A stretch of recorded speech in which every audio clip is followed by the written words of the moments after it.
आदमपूर एअरबेसवरून पंतप्रधान नरेंद्र मोदी यांनी मंगळवारी पाकिस्तान आणि दहशतवाद्यांना खडे बोल सुनावले. घरात घुसून मारणार, बचावाची संधीही देणार नाही, असं मोदींनी यावेळी पाकिस्तानला खडसावलंय.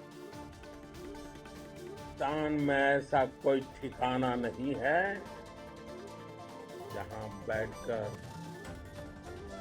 आतंकवादी चैन की सांस ले सके. हम घर में घुसकर मारेंगे. भारतीय सैन्यानं पाकिस्तानच्या न्यूक्लिअर धमक्यांची हवाच काढून टाकली, असंही पंतप्रधान मोदी म्हणाले. पाकिस्तानला घरात घुसून मारलं असं म्हणत पंतप्रधान मोदींनी जवानांचं जोरदार कौतुक केलं.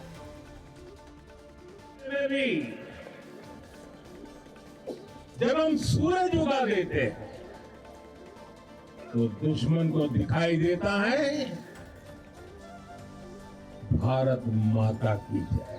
जब हमारी फौजें न्यूक्लियर ब्लैकमेल की धमकी की हवा निकाल देती हैं तो आकाश से पाताल तक एक ही बात गूंजती है, भारत माता की जय. आपल्या देशात येऊन भगिनींचं कुंकू पुसणाऱ्या दहशतवाद्यांना घरात घुसून मारलं, असं पंतप्रधान नरेंद्र मोदी म्हणाले. आदमपूर इथल्या भाषणामध्ये मोदींनी आतंकवाद्यांना खडे बोल सुनावले.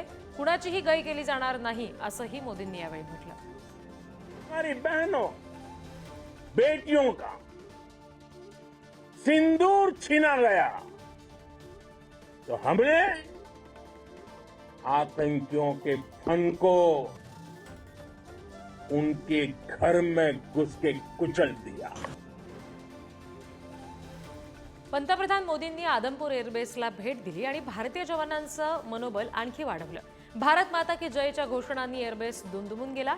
पाकिस्ताननं S-400 एअर डिफेन्स सिस्टीम पाडल्याचा दावा केला होता आणि याच आदमपूर एअरबेसवरून नरेंद्र मोदींनी जवानांशी संवाद साधला. काश्मीरच्या मुद्द्यावर भारत पाकिस्तानमध्येच द्विपक्षीय चर्चा होईल. तिसऱ्या देशाची मध्यस्थी मान्य नाही, अशी ठाम भूमिका भारताच्या परराष्ट्र मंत्रालयानं घेतली. ट्रम्प यांचा मध्यस्थीचा प्रस्ताव भारतानं धुडकावलाय. ट्रेड संदर्भात वाटाघाटीचा सुद्धा इन्कार परराष्ट्र मंत्रालयाकडून करण्यात आलाय.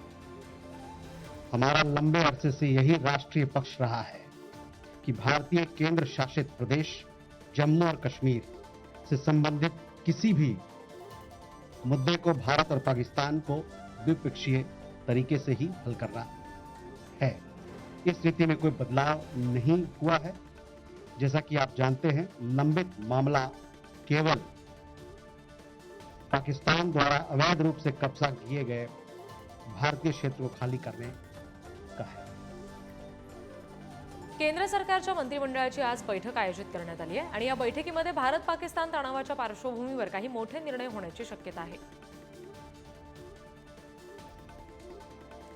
पाकिस्तानच्या सैन्यानं पुन्हा LOCवर शस्त्रसंधीचं उल्लंघन केलं. यानंतर भारतीय सैन्यानं पाकिस्तानची थेट चौकी सोडून दिली.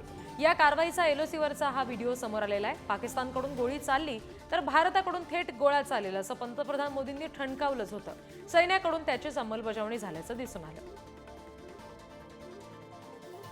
भारताच्या हल्ल्यामुळे पाकिस्तानच्या हवाई तळांचं मोठं नुकसान झालंय. एका खासगी उपग्रह कंपनीचे नवे फोटो समोर आले. तळांवरील स्थिती हल्ल्यापूर्वी आणि हल्ल्यानंतर या फोटोंमधून पाहता येते. भारत पाकिस्तानमध्ये ऐतिहासिक युद्धविराम घडवून आणला, असं वक्तव्य अमेरिकेचे राष्ट्राध्यक्ष डोनाल्ड ट्रम्प यांनी केलं.